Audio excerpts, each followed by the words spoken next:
કાંકરેજના તાણા ગ્રામ પંચાયતના સરપંચ વિરુદ્ધ અવિશ્વાસની દરખાસ્ત થઈ પસાર। ડેપ્યુટી સરપંચ સહિત 10 સભ્યો દ્વારા સરપંચ વિરુદ્ધમાં અવિશ્વાસની દરખાસ્ત કરવામાં આવી હતી। 12 સભ્યોની ઉપસ્થિતિમાં આજે તલાટી અને વિસ્તરણ અધિકારીઓની હાજરીમાં યોજાઈ હતી બેઠક।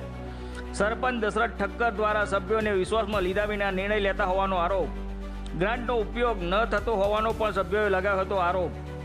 કાંકરેજ તાલુકાના તાણા ગ્રામ પંચાયતના ડેપ્યુટી સરપંચ સહિત 10 સભ્યો દ્વારા સરપંચ વિરુદ્ધ 20/3/2025ના રોજ તલાટીશ્રીને અવિશ્વાસની દરખાસ્ત કરવામાં આવી હતી।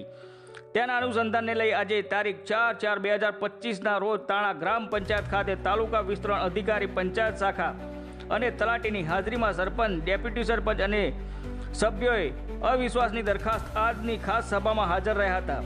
ત્યારે સભ્યોની દરખાસ્ત મિટિંગમાં કુલ સરપંચ સહિત 12 સભ્યોની ઉપસ્થિતિમાં મિટિંગમાં અવિશ્વાસની દરખાસ્ત સાથે 10 સભ્યોએ આંગળી ઊંચી કરી હતી અને સરપંચ ફેવર સરપંચ સહિત 2 સભ્યોએ થઈ કુલ 3 આંગળી ઊંચી કરવામાં આવી હતી। ત્યારે 10 સભ્યોની અવિશ્વાસની દરખાસ્ત પાસ થઈ હતી અને સભા દરમિયાન કોઈ અનિચ્છનીય બનાવ ન બને તે માટે થરા પોલીસ બંદોબસ્તમાં ખડે પગે હાજર રહી હતી। રિપોર્ટર ભગવાન રાયગોર।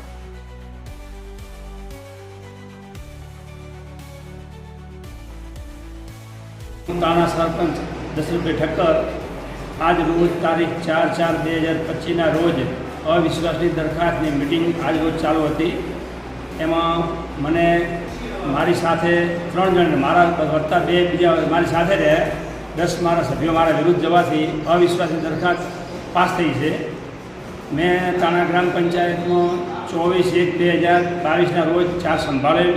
તે પછી 3 વર્ષના સમયમાં હું બેઠો એ વખતે 6.5 લાખનું દેવું હતું। એ દેવું મેં ભરપાઈ કરી। આજની તારીખમાં મારી પાસે 1,13,13 લાખ રૂપિયા જેટલા હાલ મારી પાસે પંચાયતના સ્વભંડોળમાં છે, બાકીની ગ્રાન્ટ છે અને મેં વિકાસના કામો મારાથી જે બન્યા એને ઈમાનદારીથી પ્રમાણિકતાથી કર્યા છે। છતાં પંચાયતના સભ્યોએ જે નિર્ણય લીધો એ મને શિરોમાન્ય છે, હું એને સ્વીકાર કરું છું। મને તાણા ગ્રામ પંચાયતમાં બહુ કામ કરવાની મજા આવી, મને કોઈ તકલીફ પડી નથી। મને સભ્યોએ પણ પૂરો સહકાર આપ્યો હતો, ગામ લોકોએ પણ મને સહકાર આપ્યો હતો। પણ છતાં છેલ્લે રાજકારણ થરા નગરપાલિકામાં હળવાની ફોર્મ્યુલા આપવાના કારણે અમારા ગામમાં એ નગરપાલિકાના કારણે અમારે અવિશ્વાસની દરખાસ્ત દાખલ થઈ અને તે પસાર થઈ। હું સુખ શાંતિથી કમ્પ્લીટ સ્વસ્થ રીતે હું સ્વીકારી લઉં છું। મારી હાર થઈ છે, મને ખબર છે, મને મંજૂર છે। પ્રજાએ જે નિર્ણય લીધો હતો, પ્રજાએ મને સહકાર આપ્યો હતો, એ બદલ પ્રજાનો ખૂબ ખૂબ આભાર। મારી કોઈ ભૂલ થઈ હોય તો માફ કરશો એટલી વિનંતી 2 હાથ જોડીને।